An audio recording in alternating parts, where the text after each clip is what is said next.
Hello and welcome back to Essentially Explained for podcast number 5, I believe. I'm pretty sure it's number 5 anyway. Getting old now. Yeah, we're really taking off now. But yes, we're, as always, joined by sort of the regular hosts. Can't speak English. Dan Marks, how are you doing? I'm very well, thank you very much. I am in a state of, I don't know, maybe I feel like I'm soul searching. Well, that got very. I think I'm finding my inner peace. I think I'm on the verge of a great, almost like an epiphany. Well, this got very deep and spiritual and very Russell Brand-like very quickly. These are very deep and spiritual times. Yes. As always, joined by Dan and myself, Martin. And today we're just going to be talking about, well, the second lockdown, really, because I reckon that will be quite an interesting topic to talk about, not just sort of as a sort of current affair thing, but also economically. There's so many things you can sort of pick at. Obviously, we've got some inclination of what it could look like, in terms of the economic climate based off the first lockdown we had. What was it was it March, April? So long ago, it feels like. Yeah, it was March. It seems a long time ago now, doesn't it? It does. Well, it doesn't seem that long ago, actually, but it does. It is long. I mean, we're in November now, not far off 7 to 8 months ago, and it doesn't feel that long, does it? You do wonder where the year's gone, really. It just feels like, oh, what's happened this year? Not really anything. I honestly believe 2020 and at this rate 2021, maybe in 2022, who knows? It's just going to be meh. In a few years the world agrees to write off. Maybe 2020 won't exist, so maybe we'll do 2020 again, and 2021, 2022. They'll always get written off, and we'll just reject their entire existence. Might be a good idea. It's a bit of a dodgy start to a decade. I mean, I'm just thinking of sort of past beginnings of decades. You had 2000, which was okay. I guess didn't we have the .com bubble burst around? Yeah, I mean, the 2000s weren't awful. The early 2000s, that was. 2010. Oh wait, we were just coming out of a recession. That's pretty horrific. 1990. I can't remember. Obviously, wasn't born then. Early 90s. Well, yeah. I mean, we can agree on one thing. This has definitely been the worst start. I don't think any other decade can quite boast this level of. Except for 1940. Well, 1940. Well, no, because technically 1939 was the start of the Second World War. So, really, by the time 1940 had come around, the world was. Actually, no, you're right. Actually, yeah, it was pretty early, wasn't it? Yeah, no, you're right. The 40s are probably have the same sort of record, I guess. Yeah, we're in a very strange time. Well, yes, we just can't go out of our house. People's houses were being blown up in 1940. So, it's the second worst decade beginning, I guess, in living memory, but I digress. We're gone. I don't know why you said that they were being blown up back then. They're still being blown up now. Yeah, that's true. Just in ways we don't hear about. But anyway, on to the topic of discussion. Yes, as I alluded to, about 2 minutes ago now. Yes, we're talking about the second lockdown and sort of the possible implications of that. Obviously, we could talk about the obvious things, like obviously this is sort of going to reverse any sort of gains in GDP we might have had in the last few months, and how obviously we had the Eat Out to Help Out scheme, which was I think we can both agree a success, would we say? Yeah, I mean, whenever I hear that phrase now, I just laugh when I hear that phrase now. It was an interesting scheme, interesting name. Now when I look back on it, I mean, it seems so bizarre that I think we should probably stress as a notice of caution. They do the sort of like advisories before a commercial or something, or the warnings. The next 10 minutes are going to be quite a sort of like an epic rant, really, aren't they? I think we both have some quite strong opinions on this, and for once we agree almost completely, actually. We're just going to be spending the next 10 minutes just insulting Boris, not just Boris, but the world, I think, really. Well, I mean, obviously we'll try and do it in a, I guess, constructive way. I mean, if you have any strong... What's constructive about this? Well, I think there's some positives. I think the Eat Out to Help Out scheme is one thing that was good, even if perhaps it should have been run for a bit longer, or maybe it should be reintroduced at some point. Well, well, there are studies saying that actually it may have actually it may have contributed to the rise in COVID cases. I didn't say, I am quoting just random things off my head, but anywhere between sort of the 9 to 17% increase in cases. I mean, it's obvious, that won't be a surprise. But the obvious problem with that is you have. I mean, it certainly worked, is what they're saying. We know that restaurant meals in particular are very price elastic. There you go, that's a video I can do. And what that means is the discount in price, essentially 50% off, as Eat Out to Help Out was in August, meant that demand increased by a much greater proportion than price. So revenues for businesses grew much larger than they were before. And yeah, that worked. It definitely probably helped the hospitality sector a little bit, made up maybe a month or two of lost revenue while they were completely shut down in March, April, May, but you have so many people gathering, restaurants fill up very quickly. There's only so much capacity they can take, and if people are all crammed into a room, even if it is COVID secure, whatever that even means, because I haven't seen any evidence of it yet, that leads to an instance of cases, doesn't it? Really? Yes, I mean, I do sort of agree with the statistics that it has almost certainly contributed to the rise in cases we've seen towards these latter months of 2020. However, I think, well, it's a payoff really, and we sort of discussed this not only between ourselves, but also it covers in our economic courses. Yes, It's a kids. payoff. This is the nature of the world where there is a payoff between people's lives. So yeah. Yes, as if you alluded to, there's a payoff between killing the vulnerable people and having Yeah. economic development. And this is economics, so we can put a price on people's lives, of course. Yes, But that's the world we live in, I'm afraid. You just have to get used to it by now. because everyone in the world is rational and don't care about anything but maximising their Well, yeah, utility. no, we're such a kind and compassionate world. As Boris would always say, he's a one nation Tory that, he chooses to spend £900,000 on revamping his plane that can't go anywhere, as well pointed out by Russell Howard because of COVID-19, rather than feeding school children for a month. That's a real kind, compassionate government. I think that's. Ugh. I can really see the last 200-300 years of progression in society has led to this moment. I'm proud. I'm Really am. actually glad you brought it up because on a sort of serious note, I would like to.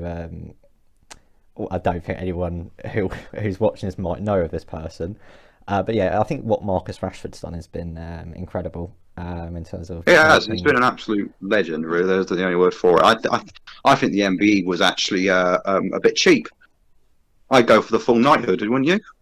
I think the man deserves it. I mean, come on, I feel some very strong words coming out, and I'm having to hold myself back a bit over Yeah, not just Boris, but the whole government, the Tories, the country. I mean, there are words that come into my mind right now to describe them people who make them sort of decisions, who vote against, giving school children lunches. I saw again, I was watching Russell Howard earlier, of course, and I was watching a particular VT where it was about a child who was saying that they went to such lengths to try and make it through the day on food that they had to eat smaller amounts. They tried to eat slower.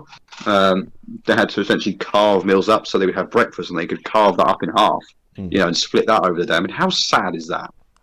And then you have these heartless. How strong should we go, Martin? Do you think? well, this is YouTube, so not too strong. Well, you can edit it. No, we won't. We won't. No. I'll resort back. These heartless morons. Should we say morons on there? I don't think Yeah, that's that quite would the be word. fine. Who have decided to take it upon themselves to balance the needs of money over people's livelihoods, particularly children. And this doesn't really relate to economics, does it? Really, it doesn't matter whether you're an economist, a politician, whatever. We live in a society today where we should think about the costs later and people's welfare first. Yes, I mean, I will sort of return the discussion onto the economics point, but just to sort of brush up this sort of area of the discussion more, a rant from you about the Tories. Yes, I Not think, just Tories, but life. Yeah. yeah, I mean, I think yes, the Tories and all those involved could have done a better job of handling the situation for sure. whether that be actually providing those school meals, or I don't know, introducing some sort of scheme that subsidises lower income households to be able to purchase the sort of foods and necessary items they need to sort of make through the day. But yes, anyway, moving on back to the sort of pure, well, not pure economics, it's sort of economics mixed with the politics. I think we can both agree that this second lockdown is going to probably put us in another recession. Well, I mean, that's an interesting point because, they've shown the productivity index. I can't remember the specific one. It's like there's like an industrial output index and also consumer managers index. I can't remember exactly what. We'll cite them in the description when we find them. And they measure it based on an index number of 50, the base number. Anything above that indicates some sort of growth. Anything below that indicates a contraction. Now, during the sort of peak recovery, sort of I guess around sort of June, July, they saw numbers like 58.6, which represents a massive really back, a sort of like a bounce back, if you like. The numbers have been creeping down ever since, and we're looking at the now sort of like 51, 52, very, very low levels of growth. They were talking about this V-shaped economic cycle where there's that immediate fall off from COVID and the first lockdown in March, and then it bounces straight back up. GDP we're talking about here to sort of pre-COVID levels in a reasonably short space of time. Certainly by the end of this year was the expectation. That hasn't happened. It's looking more like a U, maybe, I don't know at this point. But then, yes, as you say, because of this lockdown, it's likely to head into another recession, which is, I suggest, would probably reflect more of the path of a W. You have that fall, then that initial increase we talked about, then this lockdown, so you have another decrease, and then somewhere along the line, eventually, once we get out of this mess, GDP and economic growth will pick back up again. Yeah, I mean, I have some data. We love that. We love data. Just to add a bit of, I guess, spice to the argument.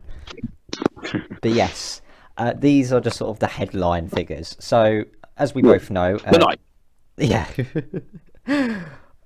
UK GDP fell by 20.4% in the second quarter, which is obviously April to June. Obviously, we had this bounce back. GDP grew by 8.7% in June 2020. So that is, you could argue that's the beginning of a sort of more rapid V-shaped recovery. But as we know, that sort of pieces off a little bit and it highlights more of a U-shaped recovery. And now we have, as you said, a more W-shaped recovery, where I don't think this was sort of the drop in GDP will be quite as drastic as the first, because I think businesses will be more resilient. I think there's it's pretty hard to be resilient if they're closed. yeah, but I mean, it should only be lockdown's predicted to be about a month long, right? I honestly believe that this is going to be worse. I know. If let's say, for instance, somehow this incompetent, useless bunch of wankers that we call the UK government get this right, and it's only 4 weeks, and we're out of this lockdown by Christmas. Let's say that's like the ultimate goal, isn't it? Yes. That's where we want to end up. Would you agree? And let's say that happens. You have 4 weeks of lockdown. All the businesses, non-essential retail closes. That's the rule. The sort of like what they're saying is what should happen. The trouble is, the reason why businesses were, in my view, actually quite resilient. The shocking figure I know, what was it, 23%? You said 24%, was it? Oh, what, the initial fall? Yeah, it was 20.4% in the second quarter. Yeah. There you go. And they reckon the economy is between about 9-11% smaller now than it was back in March. And the reason why, actually, I would rather actually say that's quite a resilience by businesses, actually, when you think about it. I think businesses at that point had the capital, had the support, particularly to withstand a short shock. A few months wasn't too bad with things like Eat Out, Help Out. A lot of businesses had some, rainy day money, as you call it, some backup capital. This time round, they've lost all their sales. We're talking peak Christmas period where they make most of their revenue in the year, particularly some industries, like, for example, the games industry, some of the confectionery, things like that. And they've got nothing they've got no savings left because they spent it all trying to keep themselves afloat the first time round. They're up to their neck in government loans. They've just lost out on possibly their biggest period of sales during the year. So I think it's going to be the point where, unless there's, and I mean, extreme levels of government intervention, we're going to see mass redundancies and shop closures. If this lockdown goes any further, even the 4 weeks would do a significant amount of damage. So the question is, why wasn't there they call it a circuit breaker lockdown back in October, which may have suppressed cases for long enough to keep the Christmas period alive and then a lockdown in the New Year? Yeah, I mean, a circuit breaker. I mean, there's been talks of having a circuit breaker for quite a while now. How much it would have suppressed COVID cases, I'm not sure. I think. Well, yeah, this is the argument, isn't it? Yeah, I mean, obviously not all businesses will suffer. Mostly those on the high street. We both know that Amazon and other online retailers are going to flourish. I mean, Amazon doubled its profits during its first lockdown and posted its best quarter in its history. Well, supermarkets have done particularly well as well, haven't they? Yes, they have. I mean, again, I will have a quick look at the figures whilst you sort of have a quick talk about, I guess, what do you think a circuit breaker would have achieved realistically? I mean, okay, let's be frank here. I mean, this all, the government isn't completely. They're not completely culpable for this. They are the vast majority. Let's agree on that. We all agree on that. That they've got it seriously wrong. Considering this is the second wave, we know a lot more about COVID than the first. They haven't really got the excuse of inexperience this time around. But yeah, a circuit breaker would completely rely on people actually sticking to the rules. And as we've seen with Tier 3 and a tiered approach, they call it, there have been incidents, in areas under the higher tier regulations where people are, flouting rules, particularly universities. We both go to university, and people flout rules all the time. It happens everywhere. And yes, if that circuit breaker had been declared, would the rules have been followed strictly? Probably not. Would it have led to a massive decrease in cases that was significant enough to keep the economy open for Christmas? I doubt it. Probably not.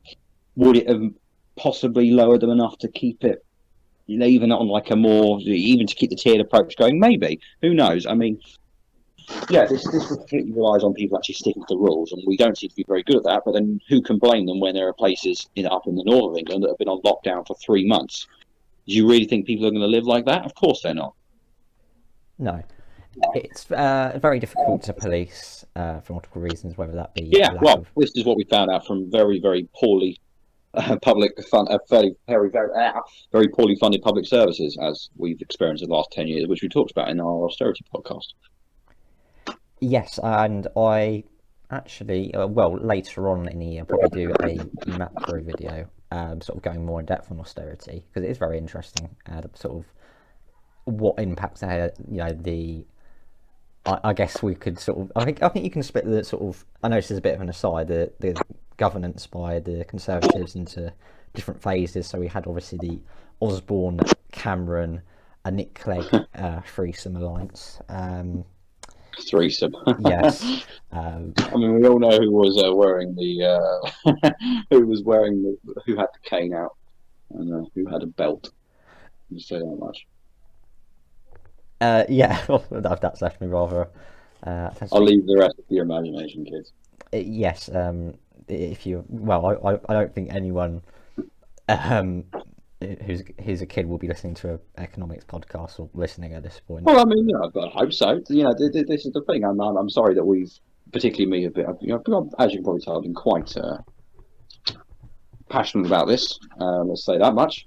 And this is because this is something that I don't know about economists, but particularly people in government don't realise, is that economics, the economy, is not about money. It's not about how much can we produce here, can we get GDP up by a few percent. It's about people's livelihoods. It's a study of human behaviour. It's about people.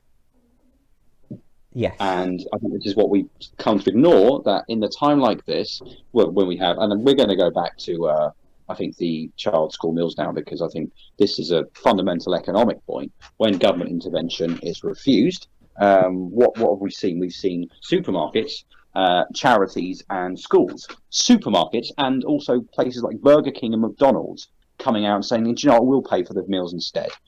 Let's stick at the economic point for a second, because otherwise we'll go off again. What does that tell us? That tells us that humans act in what's called an altruistic manner, if you like.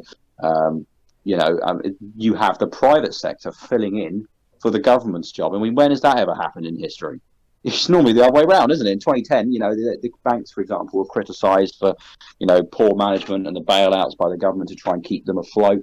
Guess what? We've now got McDonald's of all companies saying that they're going to feed school children. So, is that a flipping of the economic system on its head? Maybe.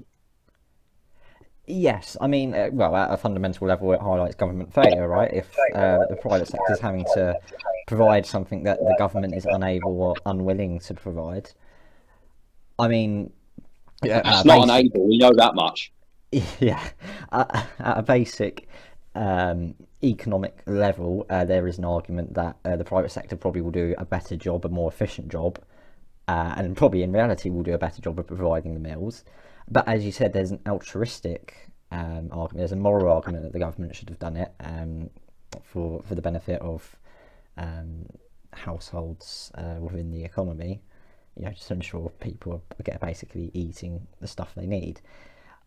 In terms of your previous point, in terms of where have we seen this before, I guess in the UK it's less rare, well, it's more rare even, because obviously a lot more stuff is provided by the central government than the private sector. But if you look at America, I know it's part of an intentional design system, but the reason private healthcare, well, not private healthcare, but healthcare costs so much over there is because private businesses can, or private institutions can charge so much, is because the government's not providing that healthcare, which you could argue is a form of government failure, I guess. But I think, as you say, that's an intentional part of their system design. That's not government refusing. That's how it's always been. We don't agree with it. We all know over here that, the state should step in and provide a basic level of universal healthcare for all its citizens, because that's the decent thing to do.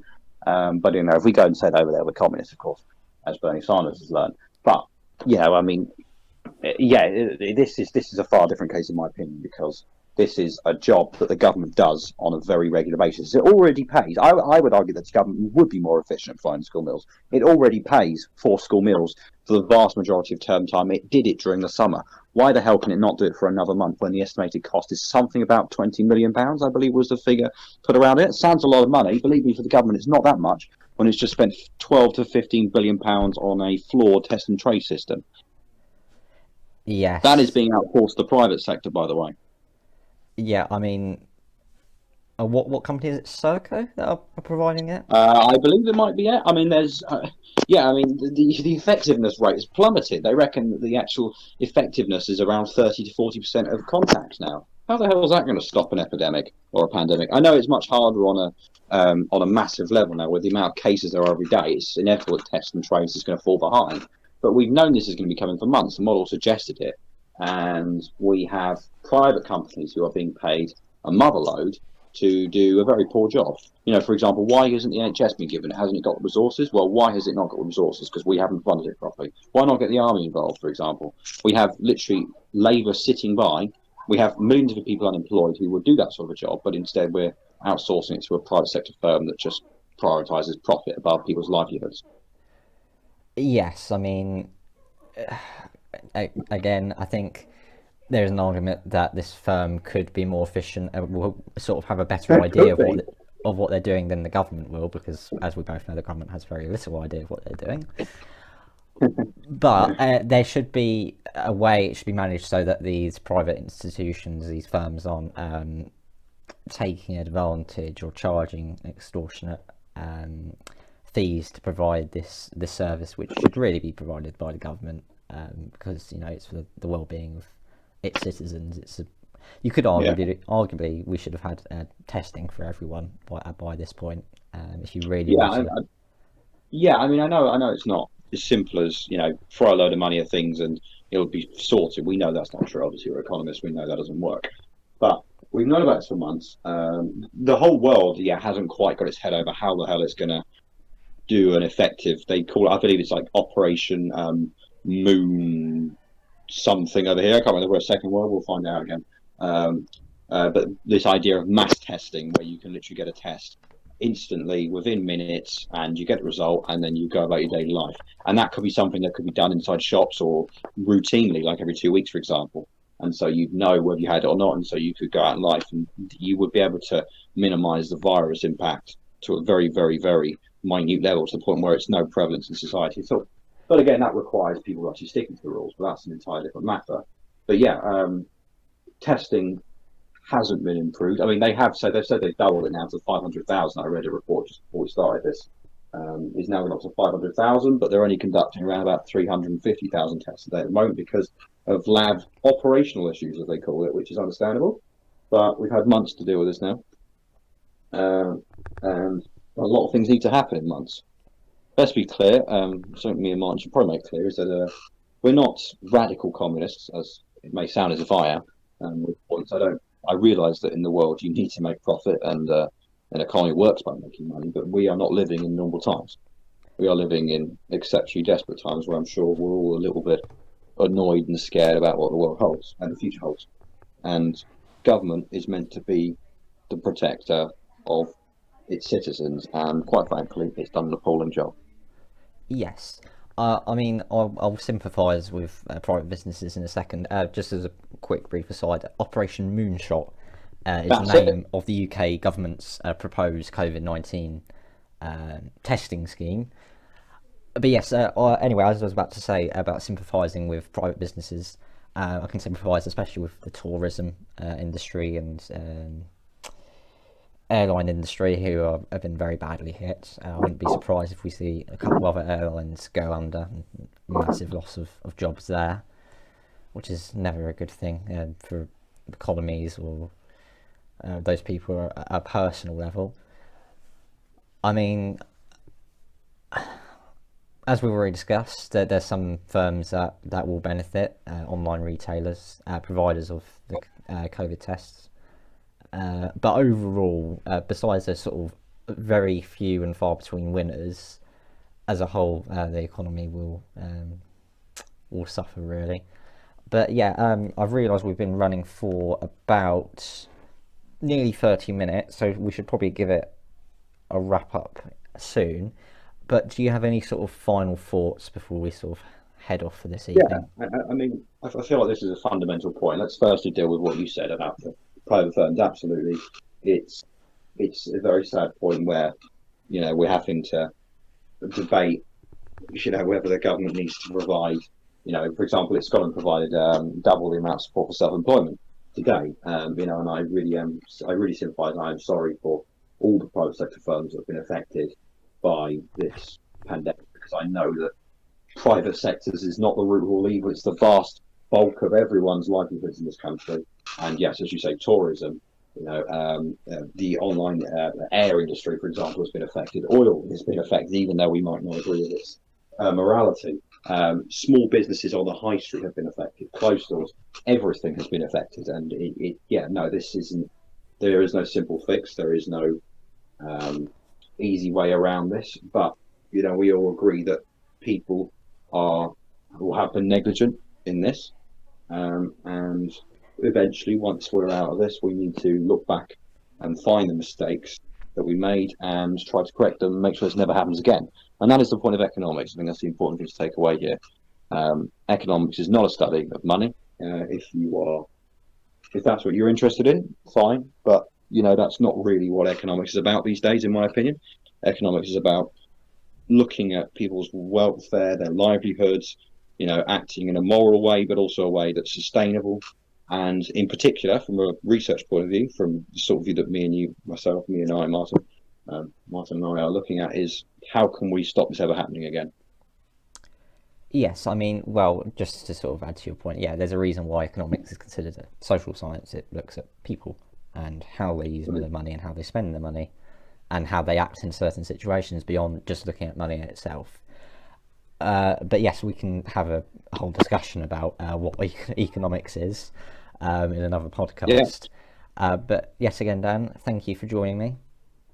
I'm very glad to be here. I hope my impassioned, moral, Buddha-like speech has been useful for you people. I'm sorry if I've wasted your time, but it's not like you're doing anything important at the moment. We're all in lockdown in a few days anyway, so you know.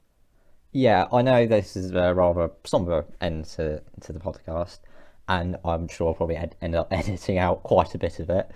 And I know this isn't quite structured. I know our normal podcasts aren't particularly structured, but this has been more of a, I guess, a rant or Hey, discussion. we're only reflecting the attitude and processes of our own government. You know, I think we're still more structured and more organised than they are. So you know, we should be proud of that. Yes, we should probably start a politics channel at this point. But You anyway, know what? We should. Yeah, I think we do a better job. Who would yeah, vote for us? Leave a like in the comments or something. yes, please put your thoughts down in the comments if anyone is still watching, if you're crazy enough to still be watching. But please have a good evening, / morning, / afternoon, or whenever you're listening to this. I've been Martin. Dan has joined me as well, and thank you for listening. Stay safe.